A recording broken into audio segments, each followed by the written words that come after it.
네, 우리 다 같이 기도하겠습니다. 하나님 아버지 감사합니다. 오늘 거룩한 성일을 저희들에게 허락해 주시고 주님 전에 나와서 신령과 진정으로 예배드릴 수 있도록 도와주심을 감사합니다. 오늘 이 예배가 하늘나라에 상달되는 예배가 되게 하여 주시옵소서. 찬양을 드리고 기도를 드리고 이 시간 또 예물을 드렸습니다. 이 예물에 하나님께서 축복해 주시고 받아 연락해 주시며 축복해 주셔서 이 물질이 사용되는 데마다 많은 죽어가는 영혼들이 살아날 수 있도록 도와주시고 교회 번창과 전도의 사업에 많이 사용되어 하나님께 영광 돌리게 하여 주시고, 특별히 우리 임마누엘 가족들은 이 땅에 살아가는 동안에 물질로 고난받는 가정이 한 가정도 없도록 도와주시고 영적으로 항상 충만한 성도들이 되게 하여 주시옵소서. 예수의 이름으로 기도합나이다. 아멘. 아멘. 보림을 조금 위로 올리라고. 할렐루야. 여러분들 한 3주 동안 못 뵀다고 보니까 반갑습니다. 오늘 큰 은혜가 임할 줄 믿습니다. 오늘 제가 원래 계시록에 대해서는 설교를 잘 안 했습니다. 안 했고 그랬는데 또 특별한 이유도 있었고 했는데 오늘 계시록 1장을 제가 설교하게 됐는데 여러분들이 지금 거의 한 7, 8개월 동안 성경을 거의 제가 생각할 때는 한독을 했습니다. 미국에서도 7월달 다음 달이면 한독을 하더라고요. 한독을 해서 제가 이 설교를 하게 됐습니다. 하고 이 설교는 성경을 많이 보지 않는 분들은 이해하기가 조금 힘듭니다. 그런데 여러분들이 성경을 많이 읽었기 때문에 이제 창세기부터 요한계시록, 그 다음에 마태복음부터 우리 이제 그 요한계시록까지 요약을 제가 해드리는 시간이 굉장히 중요한 시간이니까 여러분들이 한 사람도 이렇게 정신 바짝 차려야 됩니다. 그래서 바짝 차리면서 지금 목사님이 무슨 말씀을 하고 있는가에 대해서 잘 이해를 하셔야 돼요. 여러분들 우리는 항상 종교 생활을 하지 말라 그랬죠. 그 종교 생활에 아무 소용이 없습니다. 바람이 이래 불어와서 휙 가버리는 거와 마찬가지예요. 우리가 바람이 불었을 때 이게 스쳤을 때 내가 느끼는 게 있었잖아요. 그런 느낌도 있고 뭐 이게 있어야 되는데 그냥 왔다가 그냥 한 길로 흘러가 버리는 그런 식의 그 신앙생활을 해서는 안 된다 하는 겁니다.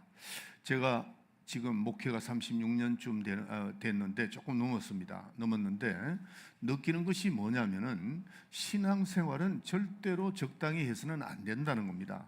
왜냐하면 우리의 생명과 연관이 되어 있기 때문에 제가 더 연구해야 되고 또 제가 영적으로 깨닫는 걸 여러분들에게 더 말씀을 많이 들어가지고 악한 영들에게 속지 않고 신앙생활을 잘 할 수가 있어야 됩니다.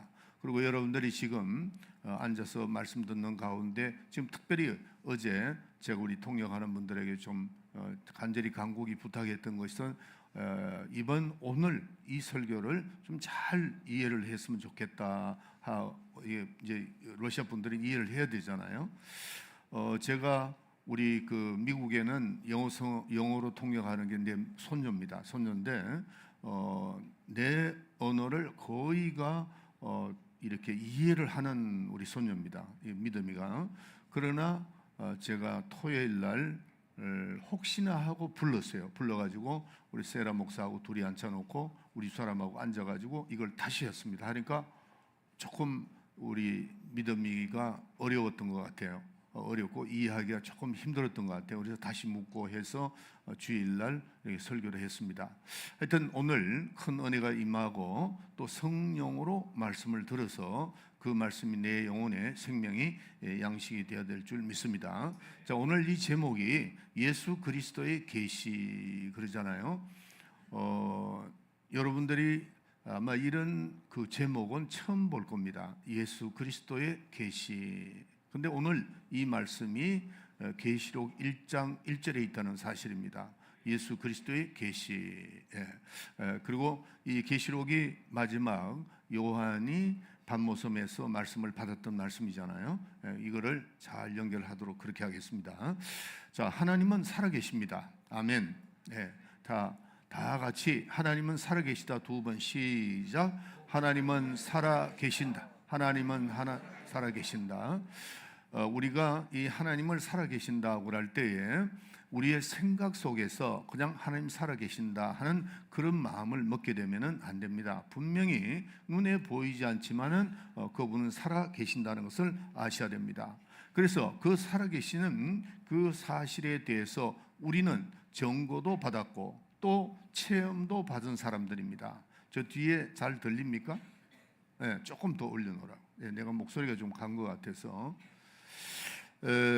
우리가 이 사실을 살아계신 하나님에 대해서 울리지 않도록 살아계신 하나님에 대해서 항상 여러분들은 내가 눈에 보이지 않지만은 그분은 살아계신다는 것을 믿음으로 내가 항상 가지고 있어야 된다는 걸 꼭 깨달으시길 바랍니다. 자, 그런데 우리는 그 살아계신 하나님의 증거를 많이 받았습니다. 또 우리는 체험도 받은 사람들입니다.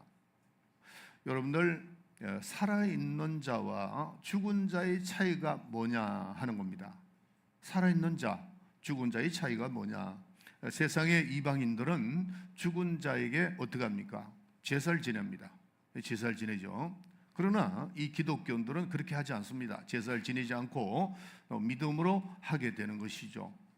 그래서 우리는 세상에 있는 이 사람들은 그 부모가 살아있을 때는 거의가 효도를 안 하다가 돌아가시고 난 다음에는 오히려 제사를 지내고 뭐 난리를 피우는 경우가 많아요. 그 아무 소용 없는 겁니다.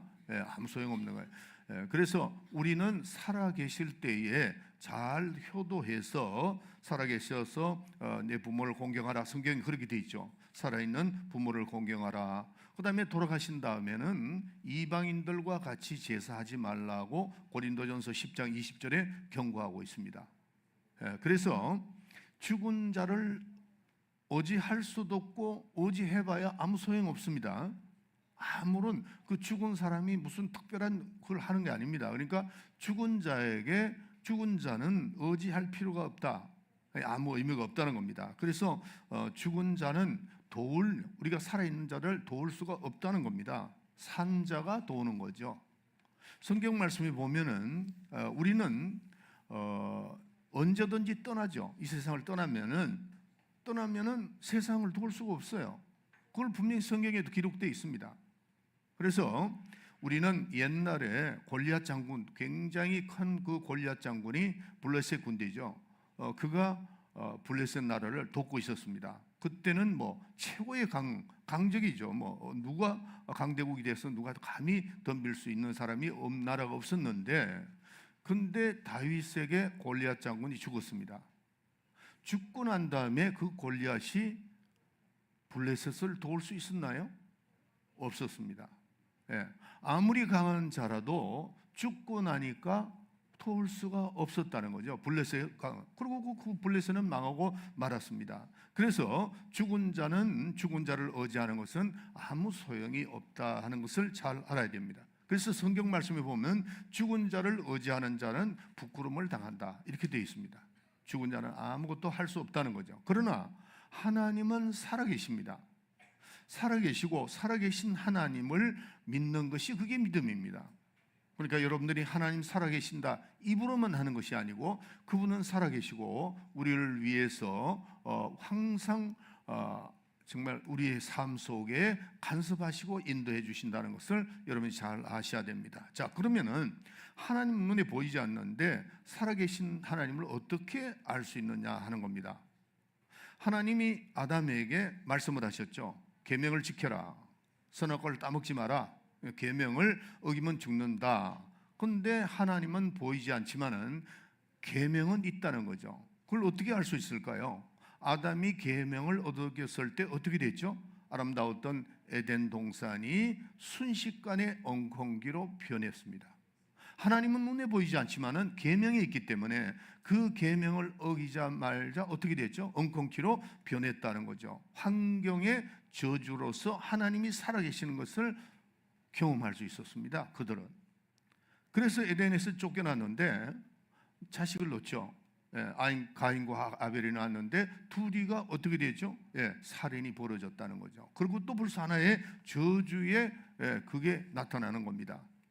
여러분이 잘 아는 우리의 모세, 그 다음에 노아. 이 노아는 어떻게 나타났죠?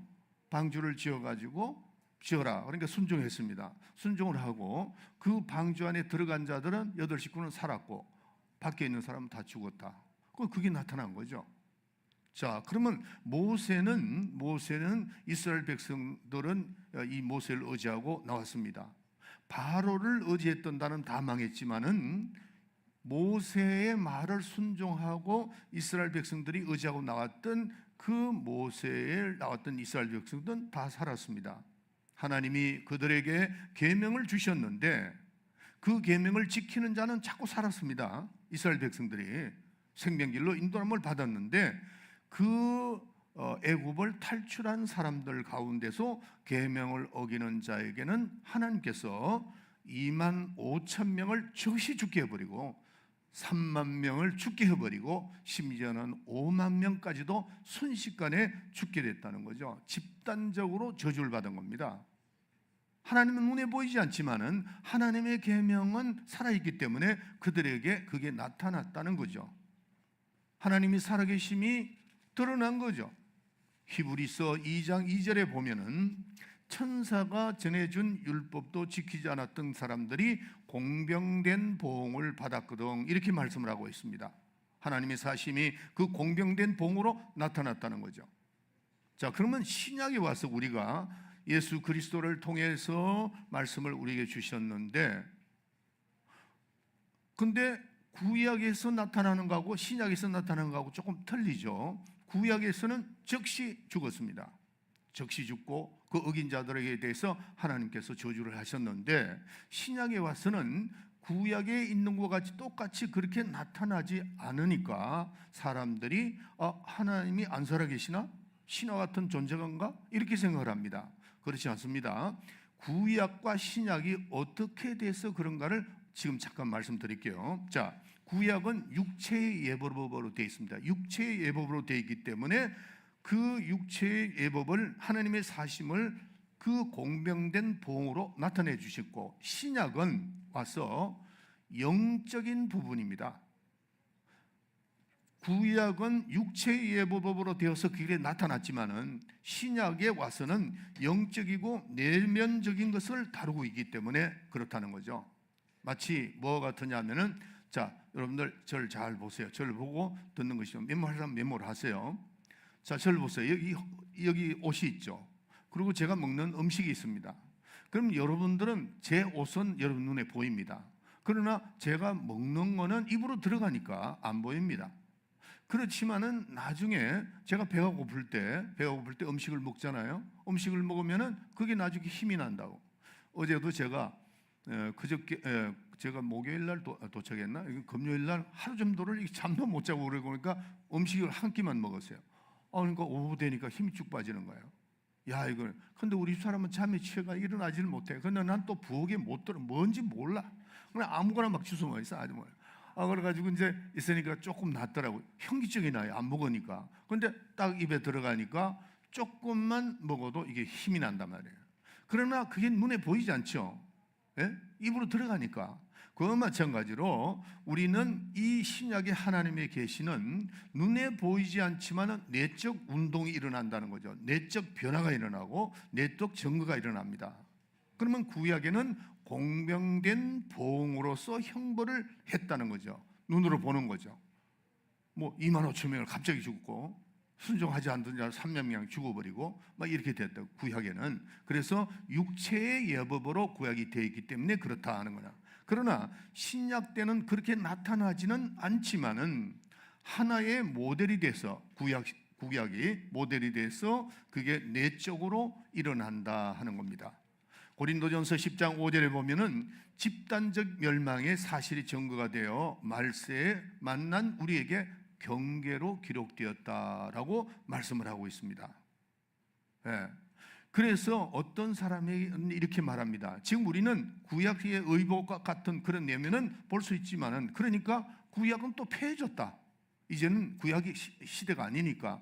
또 이렇게 말하는 분들도 있습니다. 폐해진 것이 아니고 어떻게 됐죠? 완성됐다고 그랬죠. 율법이 완성되었는데, 여러분들이 항상 제가 말씀드리지만은 율법이 폐해진 것이 아니고 변한 것이 딱 두 가지입니다.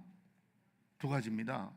첫째 하나는 뭐냐면은 제물이 변했어요. 옛날에는 짐승의 피로 했죠.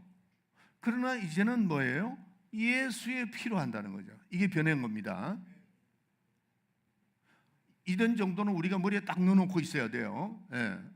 또 변한 게 뭐냐? 성전입니다. 성전. 옛날에는 손으로 지은 성전, 그러나 지금은 예수님이 자신이 성전이라고 그랬어요. 그리스도의 지은 성전으로 교체하는 겁니다. 두 가지입니다. 그거 외에는 변한 것이 없다 하는 겁니다. 여전히 계명은 유효합니다. 십계명 한번 생각해 보세요. 십계명 그들이 존재하잖아요. 남의 그 탐내지 마라, 도둑질하지 마라, 거짓말하지 마라, 뭐 이런 우상 숭배를 하지 마라, 다 나와 있잖아요. 그거 피한 거 아닙니다. 네, 두 가지만 변하고 오히려 완성되었다는 겁니다. 그래서 구약은 하나의 거울로 삼고 교훈으로 기록되었다 하는 겁니다. 그래서 공병된 보응을 받았는데 이제는 진리가 온 후로는 영적으로 내면에서 일어나는 영적으로 나타난다. 하나님 사심이 나타난다. 그렇게 말씀하신 겁니다. 자, 그래서 하나님께서 그 말씀을 육신을 입고 이 땅에 오게 하셨습니다. 보내셨습니다. 예수님이 이 땅에 오셨죠. 그리고 예수를 믿으면 영생을 얻고 예수를 믿지 아니하면 정죄를 받는다라고 딱 되어 있습니다. 그러니까 누구든지 예수를 믿어야 구원이 있는 겁니다. 이게 이제 신약이, 구약과 신약이 지금 이렇게 하나하나가 이게 연결되면서 이게 이루어져 나가는 거니까 잘 생각하고 있어야 돼요. 그래서 이제는 예수로서 믿느냐 안 믿느냐, 여기 졸면 안 됩니다. 눈 뜨세요. 오늘 여러분이 졸아버리면은 정말 아주 핵심적인 것을 놓쳐버리고 맙니다. 아주 옆에서 꼬집어줘. 졸면은 그냥 막 이래가지고 살려야 돼. 네. 정신 바짝 차리세요. 졸면은 꼬집어서라도 살려놔야 될 거 아니에요. 자, 예수를로서 믿느냐 안 믿느냐, 그 다음에 계명을 지키느냐 안 지키느냐, 이게 완전히 확실하게 이렇게 딱 갈라진 겁니다. 자, 그래서 우리는 예수를 믿음으로 피로써 죄 사함을 받았다는 증거가 있습니다. 있죠? 증거가 만약 없으면 안 됩니다.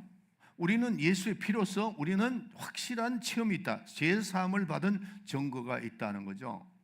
세상에서는 자기의 죄를 누구든지 밝히지 않습니다. 내가 어떤 죄를 지으면 밝히는 사람이 있나요? 없어요. 그러나 우리는 예수 믿는 사람은 예수님의 피를 만나는 순간에 내가 죄인됨을 고백합니다. 주여, 나는 죄인입니다 하고, 이게 벌써 나타나는 게 틀리잖아요. 그 다음에 죄와 인연을 끊으려고 거룩한 생활을 하려고 자꾸 노력을 합니다. 또 그러다 또 실수하고 죄를 짓지만은 그래도 죄를 안 지으려고 하는 것이 우리란 말이에요. 우리 믿는 우리라는 거죠. 그 다음에 우리는 죄를 부끄러워합니다. 세상 사람들을 한번 보세요. 세상 사람들은 죄를 짓고도 그걸 아주 잘한 것 같이 그렇게 표현하는 사람들이 굉장히 많아요. 도둑질하고 거짓말하고 엄란한 생활을 하면서도 그것이 아주 당연한 것 같이 뭐 세상 그렇게 살 수 있지 이렇게 생각합니다. 그러나 우리는 어떤 실수하고 나면은 죄를 부끄러워하고 죄를 미워하고 그 죄를 떠나려고 노력을 한다는 거죠. 이게 벌써 틀리잖아요. 이게 내면적으로. 그래서 죄를 포기하고 나오니까 변화가 된다는 거죠. 예수님이 이 땅에서 모든 걸 다 이루시고 하늘로 가신 다음에 누굴 보내주셨죠? 성령을 우리에게 보내주셨습니다. 성령이 임할 때 각각 체험이 있죠. 어떤 체험이 있습니까? 마음이 변합니다. 그렇죠? 예, 마음이 변합니다. 여러분들이 내가 내 속에 예수가 있으면은, 성령이 내 속에 오면은 내가 마음이 변하게 돼 있어요. 그 다음에 심령이 변하고 또 생활 자체가 변합니다. 예, 오늘만은 밑으로 볼 필요 없고 날 쳐다보세요. 예, 제발 여러분들을 여기 지금 제 설교를 이어가지 않으면은 뭐가 뭔지 모르고 나중에 목사님 무슨 말 했지? 나는 너무나 중요한 말씀을 했는데. 여러분들 제가 이 노트를요, 이번에 내가 이 설교를 하는데 거의 한 7번 봤습니다. 또 보고 또 보고 또 수정하고 또 보고 이렇게 했습니다. 너무나 중요한 설교이기 때문에 여러분들이 잘 좀 들어주시면 좋겠어요. 자, 그래서 우리는 이게 성령이 임하니까 마음이 변하고 심령이 변하고 또 생활이 변하고 내 혀끝도 변합니다. 어떻게?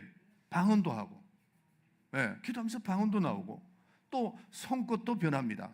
손끝도 신유가 일어납니다. 병이 낫고 충만해집니다.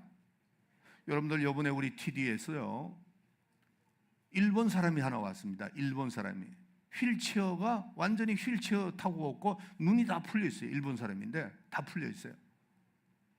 그리고 목사님 한 분은 조 목사님이라면 아틀란타에서 오신 분인데 알츠하이머 병이 그게 걸렸습니다. 또 한 사람은 목회자의 남편인데 김동호 집사람이라는 분, 그분도 그냥 정신이 걷는데도 정신이 없어요. 우리보다 나이가 훨씬 밑인데. 근데 제가 수요일 날 안수하잖아요. 세 번째 날 이튿날 안수하잖아요. 그리고 세 번째 날인데 제가 설교하라고 턱 나가니까 옆에 있는 우리 집사님이 그래요. 목사님, 이게 말이 됩니까? 말이 됩니까? 그러죠. 아니, 뭐가 말이 되느냐 그러니까 그 일본 사람이 이름이 준이에요. 준이 저쪽에서 걸어오고 있잖아요. 그래서 아니 어디 걸어오느냐 하니까 그 입구에 이제 막 섰더라고요. 섰는데 분명히 그 전날 밤에 제가 4시까지 안수를 했거든. 4시. 그분을 내가 제일 끝에 안수를 했어요. 왜냐하면 끝까지 견디라고 그랬어요. 그 준이라는. 근데 부인이 한국 분입니다. 근데 준이라는 사람이 공인회계사예요. CPA라고 그러죠. 미국은 CPA인데, 그리고 부인도 CPA예요. 아주 그 집안이 굉장히 똑똑하더라고. 근데 저기 들어오잖아요. 근데 그때 내가 봤어요. 보니까 세상에 걸어 들어오는 거야.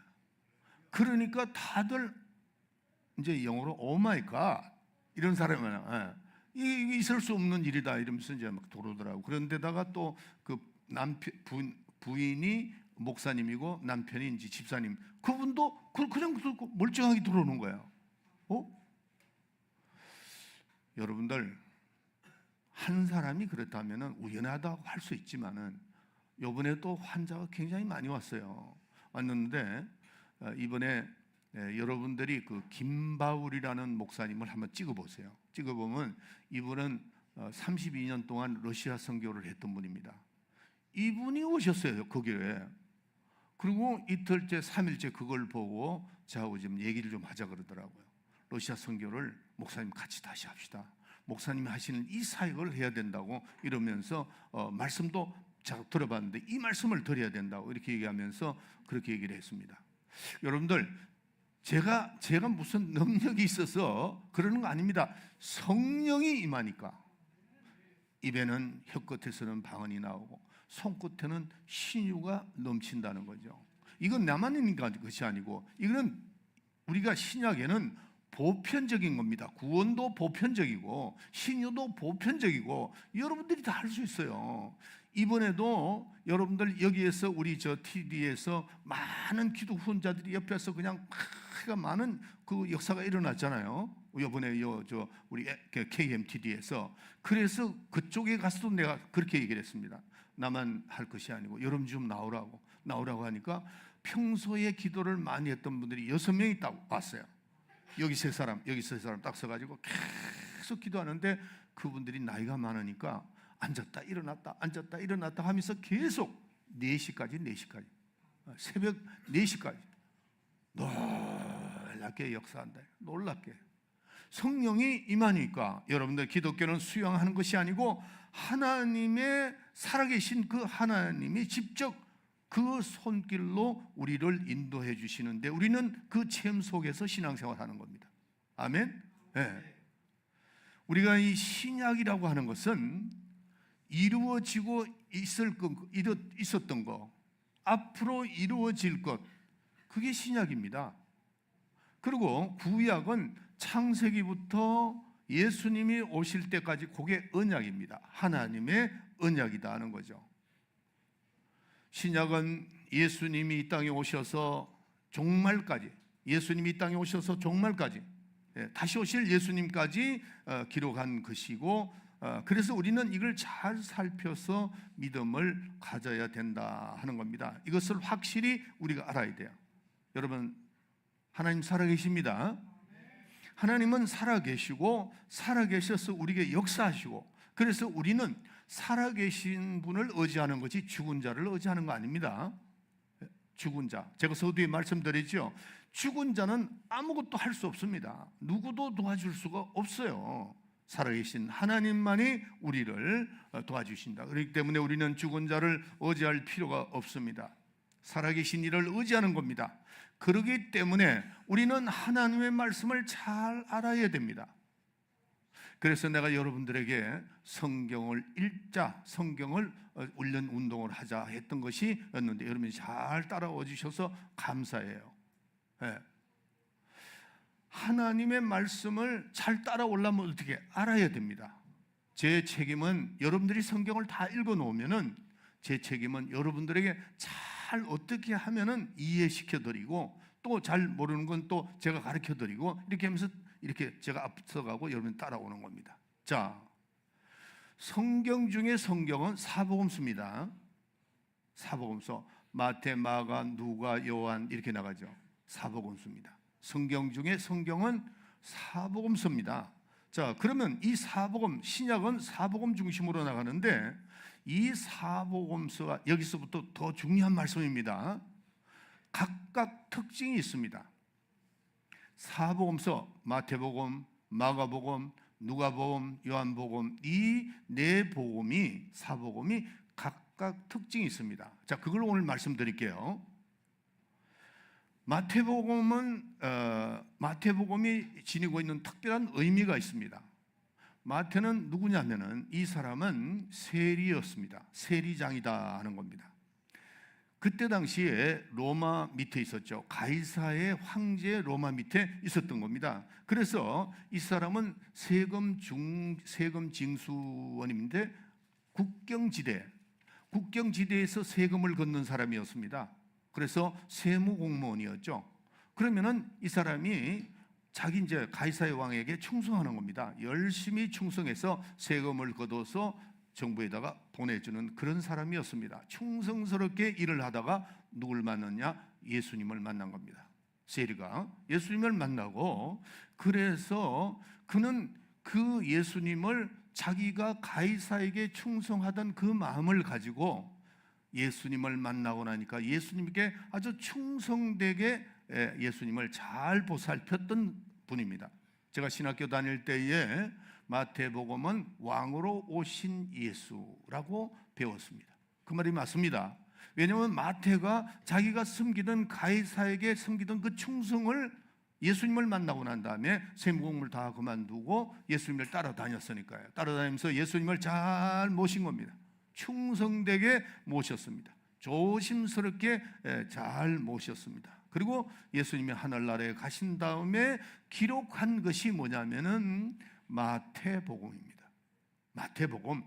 그래서 이 마태는 세리장으로서 국가 공무원이 있으니까 좀 그래도 사람이 좀 똑똑하잖아요. 그러니까 예수님을 아주 본대로, 가장 가까운 데서 제자니까 보고 듣고 배운 대로 기록한 겁니다. 예수님의 곁에서 제자로서 예수님이 가르치는 것과 하시는 모든 일을 다 자기 의견이 없이 보고 들은 대로, 그분이 예수님이 하신 그 말씀, 그러니까 즉 이 마태복음은 수필적인 겁니다. 수필적이다. 보고 듣고 이렇게 정확하게 기록을 한 겁니다. 그러면 마가는 누구냐 하는 겁니다. 마가, 이 마가는 예수님의 제자가 아닙니다. 마태는 예수님의 제자였습니다. 12제자 중에 한 사람이에요. 그러나 마가는 예수님의 제자가 아니었습니다. 누구의 제자냐 하면은 베드로의 제자입니다. 베드로를 따라다니면서 통역을 했던 사람입니다. 베드로에게 예수님을 배우게 된 거죠. 예, 그래서 이 마가는 베드로를 통해서 예수님에 대한 것을 배웠기 때문에 들은 것을 배웠잖아요. 그래서 마가복음이 짧습니다. 왜냐하면 간추려야 되니까, 자기가 들은 것을 간추려야 되니까. 마태복음은 28장이었지만은 마가복음은 16장에 그친다는 사실이죠. 그러나 마가복음이 더 빨리 기록됐다는 사실입니다. 그래서 이 마가복음은 들은 말씀, 베드로부터 들은 말씀을 간추렸기 때문에 주변에 내용이 없습니다. 예수님에 대한 공생에 대해서 직접적이고 직설적인 것만 남아있다는 거죠. 남아있다. 그래서 16장으로 기록됐다 하는 겁니다. 그런데 신기하게도 마태가 선 28장과 마가가 선 16장이 내용이 거의 같다는 겁니다. 마가복음이 먼저 기록됐어요. 자, 그러면 누가복음은 어떤 말씀이냐? 누가복음은 누가 기록됐느냐? 누가가 기록됐습니다. 그러면 누가는 누구냐? 사도 바울의 제자입니다. 사도 바울의 제자입니다. 자, 그래서 바울은 12제자 중에 한 사람이 아니었습니다. 그는 다메섹에서 예수님을 만나게 되고 아나니아라는 소선지자에게 가서 이제 안수받고 이렇게 해가지고 거기에서 예수를 만나게 되는 겁니다. 그래서 다메섹에서 전도받고 회개하고 전도자가 되었고, 바울은 예수님의 생애를 직접 본 사람이 아닙니다. 가장 가까이서 본 사람이 아니에요. 예수님께 직접 배운 것이 아니고, 그는 오직 믿음을 가지고 후에 그걸 알게 되는 거죠. 예수님에 대해서 배우고. 그러니까 누가는 바울에게 전도를 받아가지고 예수님에 대한 것을 알게 된 거죠. 그러면은 이 누가는 바울을 돕던 의사입니다. 의사다. 그래서 똑똑하죠. 굉장히 똑똑하죠. 그러니까 누가가 굉장히 체계적으로 잘 기록됐습니다. 여러분들, 누가복음을 보고 구원을 받지 못하면 그 사람은 구원받을 길이 없습니다. 누가복음은 아주 체계적으로 잘 기록됐습니다. 배경이 있습니다. 오늘 잘 들으셔야 돼요. 이 누가가 나중에 데오빌로 각하의 주치가 됩니다. 주치가 되는데 이 데오빌로에게 누가가 전도를 하게 돼요. 예수님에 대한 전도를 하니까 데오빌로 각하가 관심을 갖게 되는 거죠. 관심을 가지면서 그러면 내가 내려가서 예수에 대한 것도 나도 좀 알고 싶으니까 가서 자세히 조사를 해라. 그럴 때 그 데오빌로가 공문서를 줍니다. 왜 그러냐면은 그때 당시엔 로마 정권 밑에 있기 때문에 예수에 대한 말을 잘못하면 잡혀갑니다.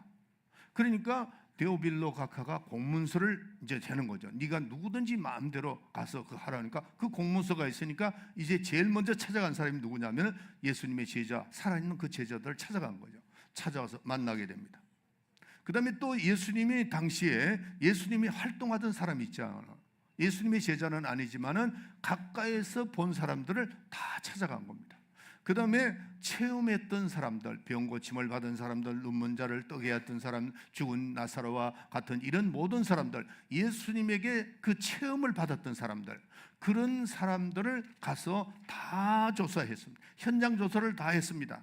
만나고 확인하고 듣고 증거, 이 모든 것을 다 편집하고 기록한 것이 누가복음입니다.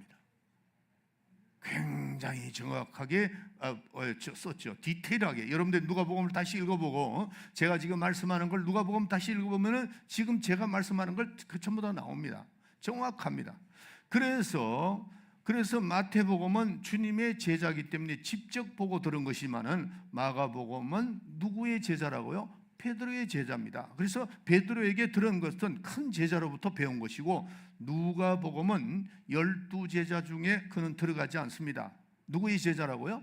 사도 바울의 제자다 하는 겁니다. 그런데 마태나 마가나 누가가 이 마태복음하고 내용이 거의 같다는 거죠. 이게 아주 너무나도 신기합니다. 너무나도 성령께서 한 성령 안에서 이루어지는 거니까요. 그래서 이 누가복음은 객관성이 있고 이성적입니다. 상당히. 왜냐하면 이 누가가 의사였기 때문에 상당히 이성적인 사람이잖아요. 그렇기 때문에 굉장히 이 누가복음은 굉장히 객관성이 있고 이성적이다 하는 것을 알 수 있습니다. 그 다음에 마지막에 요한복음. 이 요한복음은 요한이 기록을 합니다. 사도 요한이 기록을 했습니다. 자, 요한복음은 요한은 누구냐? 예수님의 직접 제자입니다. 자, 저를 보세요. 마태복음은 마태가 썼는데 마태는 예수님의 직접 제자입니다. 마가는 직접 제자가 아닙니다. 누가도 직접 제자가 아닙니다. 요한은 직접 제자입니다. 직접 제자. 그래서 이제 이 직접 제자면서 주님으로부터 제일 먼저 부름을 받은 사람이 요한입니다. 자, 그런데 이 요한이 다른 제자들과 다른 것이 있습니다. 첫째, 100세까지 살았다는 거죠. 100세까지 오랫동안 살았습니다. 그리고 요한이 주님으로부터 갈릴리 호수에서 부름을 받을 때 특이한 사건이 있습니다. 그게 보면은 마가복음 1장 19절부터 20절에 보면은 요한은 그의 아버지와 예수님의 부름을 받고 그의 아버지와 건물을 버려두고 예수님을 쫓아가더라 하는 특별한 내용이 거기에 있다는 겁니다. 다시 말해서 이 요한은 자기 아버지를 모시고 갈릴리 호수에서 아버지의 말씀을 순종하면서 아버지를 잘 모시던 효자입니다. 효자. 그래서 그 건물을 그냥 두고 예수님을 따라가는데 요한이 얼마나 아버지에게 효성스러웠는가를 예수님이 직접 본 겁니다. 보고 부른 겁니다. 예수님이 마지막 이 세상을 떠날 때 십자가에 올라가서 12제자가 다 있는데도 자기의 그 육신의 어머니 마리아를 요한에게 맡깁니다. 왜 그랬을까요? 요한이 효성스러운 것을 예수님이 본 겁니다. 그래서 그 요한의 제자에게 했습니다. 그걸 어떻게 할 수 있느냐 하면은 요한은 아버지와 아들의 관계에 굉장히 효성스러운 게 있기 때문에 아버지의 심정 또 아들의 심정 위치 이거를 너무나도 잘 아는 요한이 글을 쓸 때 이 요한복음은 아버지와 아들의 관계를 기록한 겁니다. 이 요한복음은 전부 다 겁니다. 요한복음은 요한이 예수를 알고 썼다는 거죠. 그리고 그 요한의 그러한 그 효도하는 심성이 있었기 때문에 아버지 하나님과 아들 하나님의 관계를 기록한 겁니다. 마태복음은 예수를 알고 쓴 것이 아니고 예수님의 곁에서 기록을 한 것이고 이 요한은 예수를 알고 요한복음을 썼고 성령을 알고 썼고 하나님을 알고 하나님의 의도를 알고 썼다는 겁니다. 요한복음이 다른 복음과 다르게 틀린 것이 뭐냐면 하나님의 뜻이 이루어지는 그 하나님의 뜻에 대한 기록을 다루고 있습니다. 그래서 하나님의 뜻이 이루어졌는데 그것은 오직 요한복음에만 나와 있습니다. 진리에 대한 것도 자, 저를 보세요. 사복음서에서 진리라는 말은 요한복음에만 있습니다. 하나님의 말씀은 진리고 주님은 진리를 가르치시고 또 성령은 진리의 영이다 하는 것도 요한복음에만 기록됐다는 겁니다. 성령도 진리만 증거하시는 영이다. 그걸 요한복음에만 있다는 거죠. 그래서 요한복음은 다른 복음서와 다르게 그리스도의 내면적인 것, 그 다음에 하나님과의 관계, 그리스도께서 고민했던 그 부분이 이 요한복음에 기록됐습니다. 그리고 예수님은 나는 길이요 진리요 생명이라는 말씀도 요한복음에만 나와 있습니다. 부활에 관한 것도 이 나사로와 죽은 나사로에 대한 것도 그렇고 무덤에서 일어난다. 주님이 오실 때 이제 그의 음성을 듣는다. 부활에 대한 것을 자세히 기록한 것도 요한복음에만 기록됐다는 사실입니다. 다시 말해서 내면적인 것, 영적인 것 이런 것이 전부 다 바로 요한복음, 요한에 의해서 기록이 됐다 하는 겁니다. 요한은 체험하고 선 사람입니다. 요한은 성령을 체험하고 예수를 체험하고 하나님이 무슨 뜻인가를 하나님의 뜻이 무언가를 알고 기록한 것이 바로 요한복음이다 하는 겁니다. 그래서 요한이 특별히 요한복음 14장 7절 17절에 보면 이런 말씀이 나와요. 세상은 보지 못하고 알지 못하고 받지 못하나 너희는 아나니 내면적인 것을 기록한 것이 요한복음이다. 이 말씀도 요한복음에만 나와 있습니다. 예수님이 요한을 무척 사랑했습니다. 그 사랑한 말씀이 어디에 나오느냐 하면은 내가 올 때까지 머물지라도 너희가 상관하지 마라. 요한에 대한 상관하지 마라. 할 정도로 요한에 대해서 특별한 사랑이 있었습니다. 그래서 다른 제자들보다도 많이 오래 살았는데 100세까지 살았는데 이 요한이 100세까지 살면서 굉장히 많은 핍박 속에서 피해 다니기도 하고 어려움을 당하다가 드디어 어디까지 갔느냐 하면은 반모섬까지 간 겁니다. 오늘 제가 이제 여기서부터 굉장히 중요한 말씀을 여러분이 드리려고 합니다. 저는 반모섬은 못 가봤어요. 육지에서 한 3시간을 타고 들어가야 반모섬이라고 그러는데 제 선배 목사님인 우리 홍 목사님이라는 분이 반모섬에 다녀와가지고 뭐 여러 개를 얘기하는데 내가 이 반모섬을 꼭 한번 갔으면 좋았는데 하는 그런 아쉬움도 있습니다. 그런데 요한이 반모섬에 도착하던 그날이 바로 주일날이었습니다. 반모섬에 도착해서 하나님의 계시. 그래서 요한계시록 1장 1절에 예수 그리스도의 계시라 이렇게 이루어져 나가는 겁니다. 예수 그리스도의 계시라고 했는데 보통 하나님의 계시 또 하나님의 말씀 이렇게 말하는데 이 요한계시록에는 예수 그리스도의 계시다 이렇게 되어 있습니다. 예수가 하늘로 올라가신 다음에 주님의 음성은 정지되어 있죠. 마태복음, 마가복음, 누가복음에는 예수 그리스도께서 하늘로 가신 후에 더 이상 기록은 정지되었습니다. 하지 아니었죠. 그래서 사도행전도 성령으로 기록되었다 그렇게 말씀합니다. 그래서 예수 그리스도의 음성은 그 계시가 하늘로 가기 전에 있었던 일입니다. 그래서 역사적으로 우리가 생각할 때 다 끝났다 이렇게 생각을 했는데 오늘 이 본문 말씀 1장 1절은 예수 그리스도의 계시라고 한 이 1장 1절은 예수님이 성천하신 이후에 60년 내지 70년 사이에 기록됐다는 사실입니다.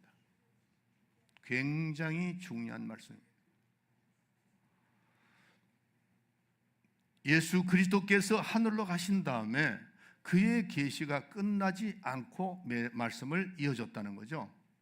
요한에게 말씀하셨습니다. 이 말씀은 지금 요한에게 말씀하신 겁니다. 그의 천사를 통해서 요한에게 직접 말씀을 한 겁니다. 그래서 예수 그리스도의 계시라.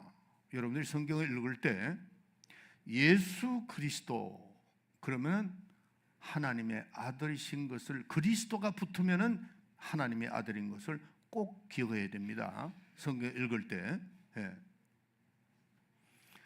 하나님의 아들 예수 그리스도의 계시라 하는 겁니다. 오늘 이 본문 말씀에 그가 요한에게 계시한 것입니다. 이 계시를 혼자 알으라고 기록한 것이 아니고 읽는 자나 듣는 자가 반드시 이 기록을 듣고 지키라고 강조한 겁니다. 그렇기 때문에 자, 저를 보세요. 요한복음과 계시록은 연결되어 있다는 사실입니다. 사도 요한이 기록한 것이 요한 1, 3서죠. 요한 1서, 2서, 3서는 이건 요한의 서신입니다.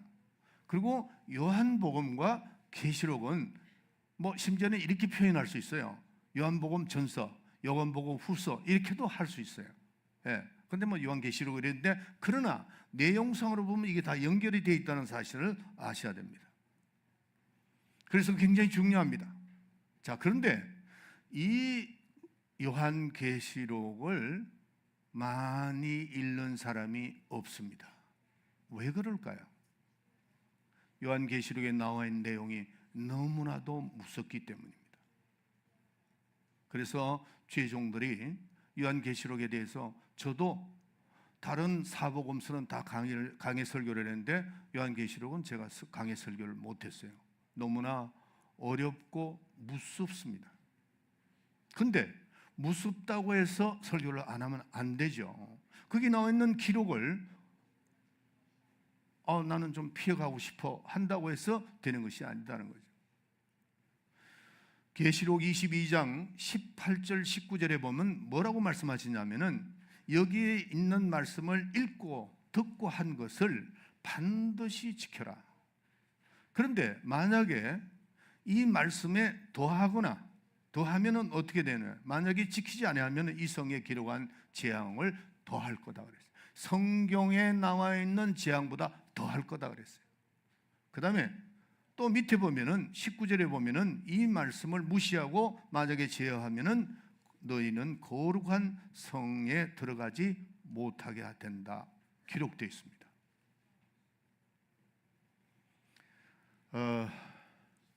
여러분들 요한복음은 믿음장이죠. 믿음으로 구원받는다는 강조를 굉장히 많이 하고 있습니다. 특별히 요한복음 3장에 보면은 믿음으로 오신 예수, 또 믿음이 없이는 이미 심판을 받는다. 또 믿음으로 구원받는다는 말씀이 요한복음 3장, 4장, 5장에 굉장히 강조했습니다. 자, 그러면 사도 바울은 어떻게 표현했을까요? 역시 마찬가지입니다. 사도 바울도 믿음에 대해서 강조를 했습니다. 오직 믿음으로 구원받는다는 걸 강조했는데 심지어는 도덕과 윤리를 초월할 만큼 믿음에 대해서 강조를 했습니다. 왜 그러냐면은 구원받는 것이 더 급하니까 앞서서 강조되었다는 것이죠. 사도 요한도 마찬가지입니다. 그래서 이 사도 요한도 믿음으로, 오직 믿음으로 이렇게 했습니다. 그런데 오늘 이 성경에 보면 믿음으로만이 아니라 하는 부분을 강조합니다. 자, 여러분들 여기서 잘 들으셔야 돼요. 우리가 구원받는 것은 믿음으로 하는 것에 대해서는 더 이상도 더 이하도 없습니다. 믿음으로 구원을 받습니다. 그런데 이 믿음의 정절을 지키라는 거죠. 디모데전서 4장에 보면은 믿음의 정절이라는 것이 나옵니다. 그래서 우리는 믿음을 떠날 때는 처음 믿음을 버림으로 심판을 받았느니라 라고 그렇게 이 성경은 무섭게 말씀을 합니다. 우리가 이 성경을 우리가 무섭다고 해서 또 너무 두렵다고 해서 읽지 않고 모르는 척 넘어간다고 있을 수 있는 것은 아닙니다. 읽어야 되고 들어야 됩니다. 왜냐하면 요한계시록 2장부터 3장에 보면 7교회가 나오는데 그 7교회를 향해서 성령이 교회를 하신 말씀이라 그랬기 때문에 누구든지 들어야 됩니다. 예? 말세에 있는 이 모든 교인들은 다 들어야 됩니다. 나는 그거 못 들었으니까 나는 괜찮아 그렇게 할 수가 없다는 겁니다. 그래서 우리는 읽어야 하고 들어야 하고 지켜야만 한다는 거죠. 요한복음 14장 4절을 누가 크게 좀 요한계시록 14장 4절을 누가 크게 좀 읽어주세요.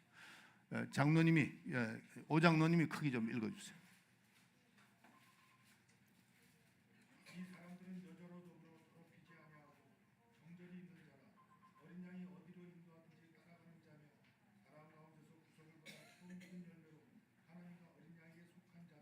아멘. 자, 절 보세요. 요한계시록 14장 4절에 보면 어린 양이 어딜 가든지 따라가야 된다는 겁니다. 아멘? 여러분들 아멘 안 해도 이건 기록된 말씀이에요. 어린 양이 어딜 가든지 따라가야 된다는 겁니다. 내가 그 가는 그것이 환난과 핍박이 있다 할지라도 그쪽으로 따라가야 된다는 거예요. 세상과 타협해서는 안 된다는 겁니다. 4절에 보면은 그게 뭐가 나오죠? 신앙의 정절이라는 단어가 나옵니다. 신앙의 정절을 지키는 자, 그들이 14만 4천 안에 들어간다는 거죠. 우리 그리스도인들의 꿈이 뭘까요? 14만 4천 그 안에 들어가는 그 정도의 신앙을 가지고 거룩한 성에 들어가는 것이 그것이 우리의 기독교의 그 교인의 소망입니다. 그렇게 하기 위해서는 어떻게 해야 된다고요? 그리스도와 어린 양이 어디를 가든지 간에 우리가 따라가는 자가 되어야 된다 하는 겁니다. 여러분들 요한계시록의 핵심적인 말씀이 뭘까요? 어린 양의 피입니다. 따라합시다. 어린 양의 피. 어린 양의 피. 특별한 어떤 계명을 여러분에게 드린 거 아닙니다. 어린 양의 피를 받은 저와 여러분들은 그러게 예수 그리스도로 우리가 구원함을 받은 저와 여러분들은 그리스도의 피에 대해서 아주 생각을 많이 해야 됩니다. 우리가 지금 구원받은 것이 그리스도의 피로 말미암아 구원받은 거거든요. 우리의 모든 죄가 깨끗하게 씻음을 받은 그것도 그리스도의 피로서, 어린 양의 피로서 구원받은 저와 여러분들인데 어떻게 되냐? 어린 양을 따라가라는 겁니다. 신앙의 정절을 지켜야 된다. 자, 절 보세요. 신앙의 정절이 무슨 말이냐 하는 거예요. 처음 신앙과 끝 신앙이 같은 거다는 거죠. 예수의 피로서 구속받은 자들은 처음부터 끝까지 그 구속받은 것에 신앙의 기초가 되어서 마치 뭐와 같으냐면은 여러분들이 신앙의 정절이라는 말은 믿음의 정절이라는 말과 똑같습니다. 신부가 신랑을 위해서 결혼하기 전까지는 지킬 것을 지켜가면서 신랑을 사모하잖아요. 또 신랑도 신부를 사모합니다. 끝까지. 그게 정절이에요. 인간의 삶 속에서 정절이죠. 그러니까 우리는 신앙의 성절을 지켜야 된다고 요한계시록은 강조하고 있습니다. 그래서 요한계시록에 우리에게 강조하는 것은 신앙의 정절을 지켜야 된다. 어떤 환난이 오고 세상이 막 뒤집어지고 뭐 어떻게 하더라도 야, 세상이 이 정도인데 뭐 좀 이거는 뭐 우리가 다 이해될 수 있는 거 아니냐? 아니라는 겁니다. 신앙은 시대에 따라서 변질되는 거 아닙니다. 여러분, 어떤 분은 이런 얘기를 해요. 저한테 신앙이 있다고 하는 사람이에요. 목사님, 이거요 상황 따라서요 뭐 한 잔 조금 이렇게 분위기 따라서 할 수 있지 않느냐 이렇게 얘기를 해요. 난 말 안 해요. 왜냐하면은 그거 꼭 좀 마셔가지고 속 시원할 게 뭐가 있어요? 안 됩니다. 신앙의 정절, 내가 예수의 피에 대한 것, 이 계시록은 예수의 피에 대한 말씀이거든요. 우리를 구원할 때에 그분의 피로서 우리를 죄를 사해주고 구원했는데 그거 꼭 해서 속 시원할 게 있습니까? 안 된다는 겁니다. 신앙의 정절을 지키는 자가 되어야 된다 하는 겁니다.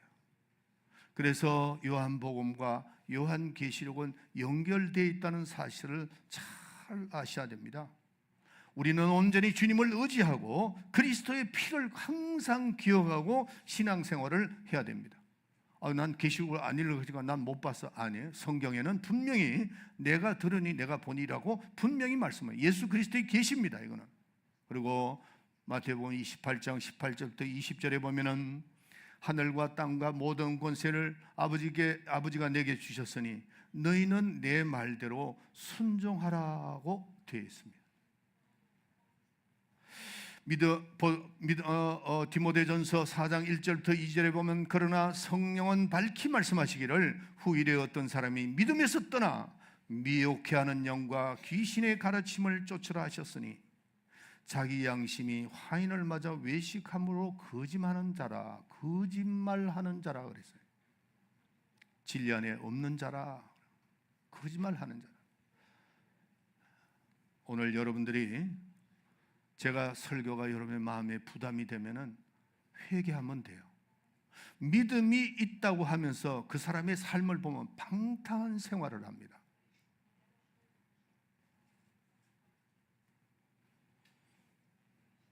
내가 믿음이 있다면은 예수 그리스도의 계시에 대하여 무시하면 안 됩니다. 오늘 계시록 1장 1절은 예수님이 이 세상을 떠나신 다음에 60년 내지 70년 후에 기록됐다는 사실을 아셔야 돼요. 마지막에 우리는 그리스도를 아멘 주 예수여 어서 오시옵소서라고 기다리는 완벽한 정말 충실되고 신앙의 정절을 지키는 사람이 되어야 됩니다. 절대로 우리는 세상과 타협할 수가 없어요. 앞으로 여러분들 이제 세상과 타협할 일이 너무나도 많이 옵니다. 옛날에 10가지가 있었다면 이후로는 100가지가 나에게 밀려올 수 있다는 사실이죠. 그러나 우리는 신부가 신랑에 대해서 정절을 지키는 것과 같이 그래야 되잖아요. 우리는 오실 예수 그리스도, 나의 신랑 되신 그분에게 끝까지 우리가 신앙의 정절을 지키기 위해서 처음 믿은 그 믿음과 마지막 주님을 만나는 그 순간까지 똑같아야 된다는 거예요. 아멘. 자, 우리 나오세요. 아까 불렀던 199장 천천히 찬양을 부르는데, 네, 다 일어나세요. 일어나셔서 한 번은 한국 분들이 한국말로, 한 번은 러시아 말로 이 찬송을 1절만 불러보겠습니다. 네.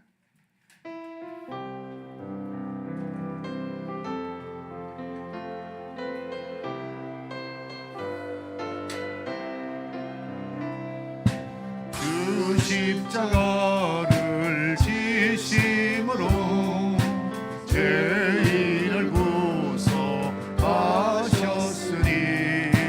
그 길을 보고 믿는 자는 주의 진노를 면하게 돼. 내가 그 피를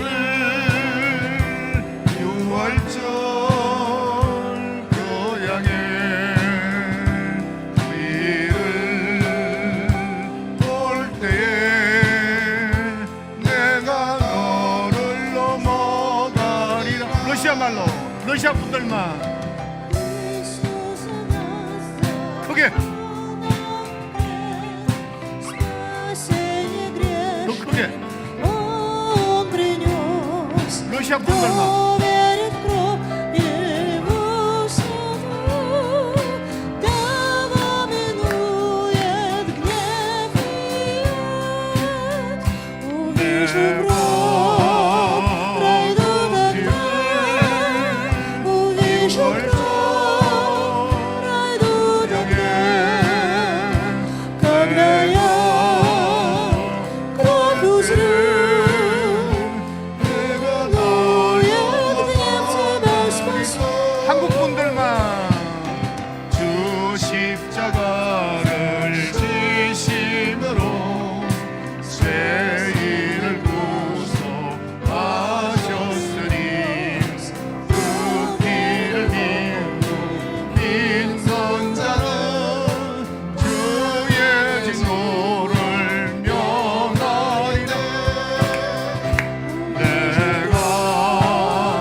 러시아 분들만 시작.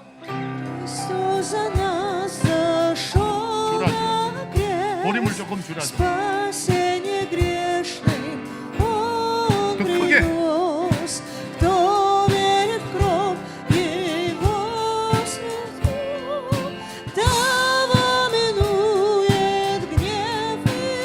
다 같이.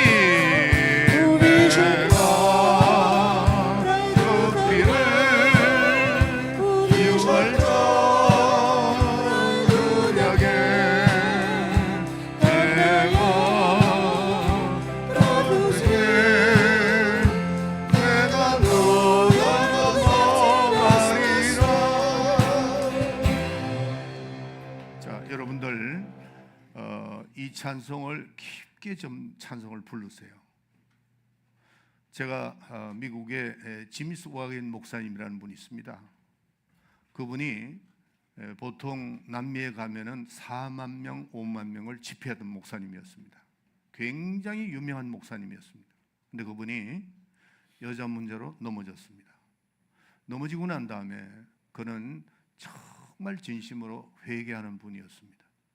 그리고 이 찬송을 유튜브에 나와서 부르는데 정말 은혜스럽게 부르더라고요. 우리가 어떤 죄를 지을 수 있어요. 그러나 여러분들이 그걸 묵인하면 안 됩니다. 회개해야 돼요. 계시록의 핵심이 뭐라고 그랬죠? 그리스도의 피라고 그랬어요. 어린 양의 피에 대한 말씀입니다.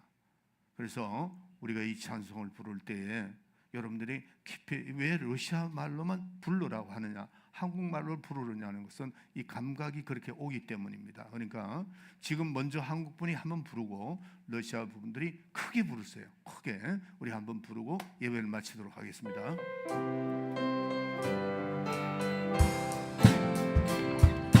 주 십자가를 지심으로 죄인을 구속하셨으니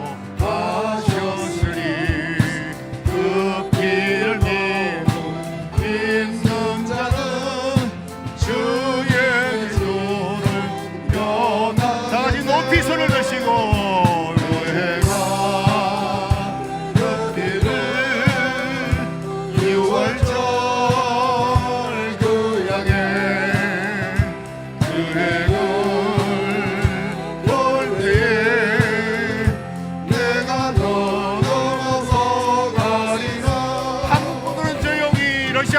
Христос за нас зашел на крест, спасение грешным Он принес. Кто верит в кровь Его святую, того минует гнев и яд. Увижу кровь, пройду тогда, увижу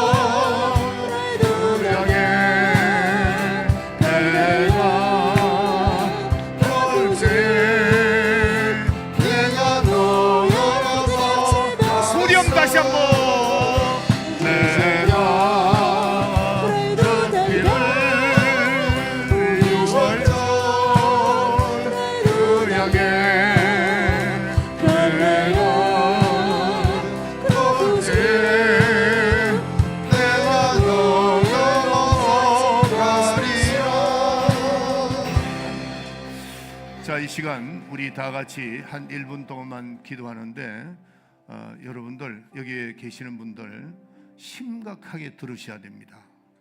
그걸 나중에 제가 또 2시, 1시 반에 예배 드릴 때 왜 그런가를 여러분에게 말씀드릴게요. 하나님의 말씀을 농담으로 들으면 그거로서 끝나버립니다. 심각하게 들으시고 정말 내 자신을 뭔가를 이렇게 개혁을 해야 돼요. 개혁을 하고 한다면 그만큼 하나님께서 여러분에게 축복을 하시는 겁니다. 자, 이 시간 여러분들 참 신기한 거는 제가 마이미에서 설교를 했더만 다들 심각해졌어요. 근데 여기는 웃는 사람이 있어요. 그거 왜 웃지? 심각해야 됩니다. 심각해야 돼요. 제가 이런 설교를 35년 만에 처음 했습니다. 우리는 여러분들이 말씀을 들을 때 그 말씀이 내 영혼에 꽂혀야 됩니다. 네, 심각하게 들으셔야 돼요. 그리고 오늘 이 시간 한 1분 동안에 여러분들이 회개해야 될 거 나한테 얘기 안 해도 돼요. 그러나 하나님한테는 해야 됩니다.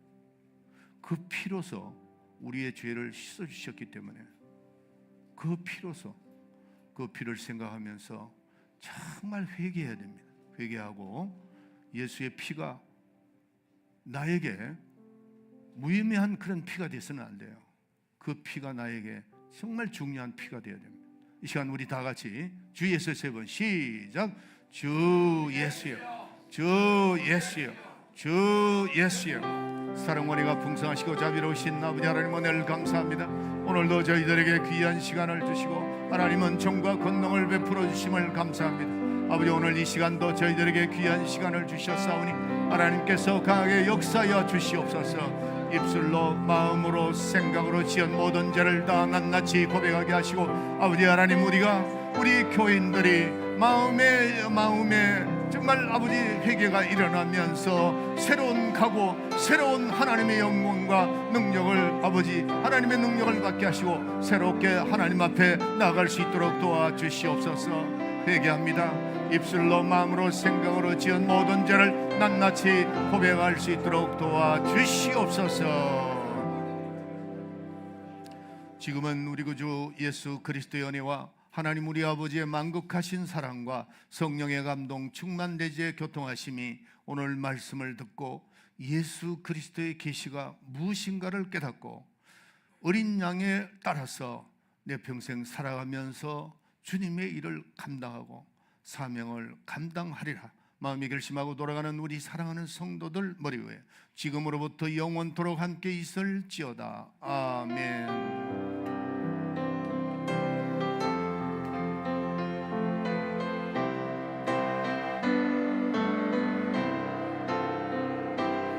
우리 하나님 앞에 영광의 박수를 드립시다. 감사합니다.